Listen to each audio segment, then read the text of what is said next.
бүгдээрээ одоо их хурлын гишүүний одоо ажлын албанд ажиллаж энэ сонгон арга төвийн сургууль цэцэрлэгийг хүртээмжийг сайжруулах чиглэлээр та бүхэн маань хэр хичээж ирсэн.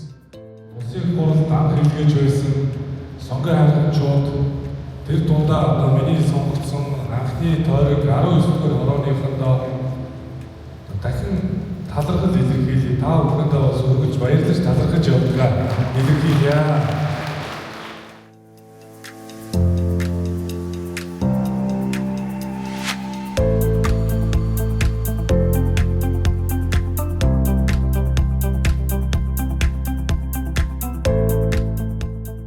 Өнөөдөр тус сургууль 4358 орчим суралцагч сурж байгаа.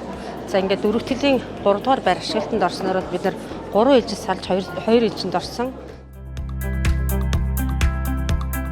Өмнө хичээлийн 2 байртай. Тэгээ нэг ангид хэмжээнд ерөнхийдөө 40-45-аас тэгэл дээшээ 50, 55 гэл хүүхдүүд оролцдог байсан. Тэр үед нэг хичээл заахад маш хүндрэлтэй л дээ. 55-аас дээш ингээ хүүхдүүд хичээл заана гэдэг маань хүүхд болгондоо нэг тулж ажиллана гэдэг чинь бодлоо болно шүү дээ. За тэгээ энэ хичээл 3 дугаар байр маань ингээд ашиглалтанд орсноор одоо хүүхдүүдийн тоо маань ерөнхийдөө 40-оос доошоо болж ирж ирсэн байна. Энэ нь ерөнхийдөө маш сайн. Нэгдүгээр юу сайн бэ гэхээр хүүхдүүдийн сэтгэл санааг хүртэл маш нөлөөлж байгаа юм да. Эерэг хүүхдүүд хүртэл нөгөө баяр баясгалантай. Нөгөө нэг 2-3-аараа зарим суудаг ус одоо нөгөө 2-ороо чөлөөтэй ингээ анги тангид хүртэл нөгөө хүүхдүүдийн нөгөө нэг хичээл орчин бүрдээд ирчихсэн. Багш хүртэл нөгөө нэг тулж ажиллаж байгаа нөгөө нэг хүүхдтэй ажиллах, нөгөө 40-50 хүүхдтэй ажиллах ингээд нөгөө зүйл хүртэл ингээл яах вэ? Төрхөн болж байгаа учраас энэ нь бас нэг талаараа маш сайн зүйл болж байгаа. Багш ажилтны өндөр насны тэтгэл тогтоох, жирэмсний амралт авах, хүүхэд асрах чөлөө үүсэх, эрүүл мэндийн үйлчилгээ авах, зээл тусламжид хамрагдах, виз мэдүүлэхэд цаашд эрсдэл учирхаагүй болсон нь өнөөдрийн засгийн газрын онцлог шийдвэр байлаа. Гой санагдаж байна.